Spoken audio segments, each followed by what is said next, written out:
Il sindaco poco fa diceva che si poteva mettere a votazione la richiesta di mettere in discussione. Quindi chiedo io, si può con una votazione del Consiglio andare a calpestare lo statuto? Perché lo statuto, detta delle regole, non può il Consiglio con una votazione andare contro quello che stabilisce lo statuto. Quindi è risibile la dichiarazione del sindaco. Votiamo che facciamo? Vogliamo lo statuto votato. Il Consiglio decide che lo statuto deve calpestato perché vuole il Consiglio, e questo è il nostro dittatura. Si può mettere a verbale un piccolo intervento, chiaramente anch'io la vedo come consigliere Gamba, sono presente per far sì che questi importanti finanziamenti non vengano perduti dalla città. Però non posso non richiamare una cosa.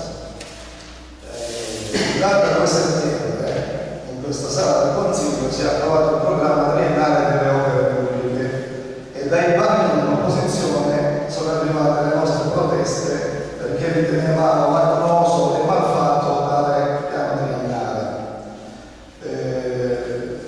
Il delibera c'è scritto, dato atto che il contenuto del programma triennale e dell'elenco annuale è il risultato di un attento lavoro di analisi e di studio delle esigenze dell'amministrazione comunale in materia di programmazione. Ma è una barzelletta questa cosa. Il 2 settembre dichiaravate che dopo un attento studio di analisi portavate a approvare le opere triennali.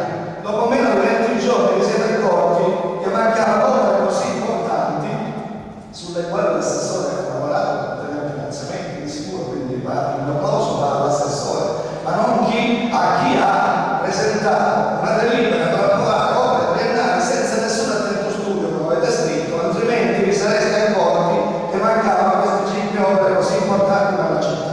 Quindi ancora una volta state dando, come avete dato, dimostrazione di una totale incapacità, e quindi è ovvio che l'opposizione si debba rivolgere alla segretaria per avere dei meriti. La vostra ignoranza è manifesta, è palese, non potete rispondere alle domande attente e sicure del Consiglio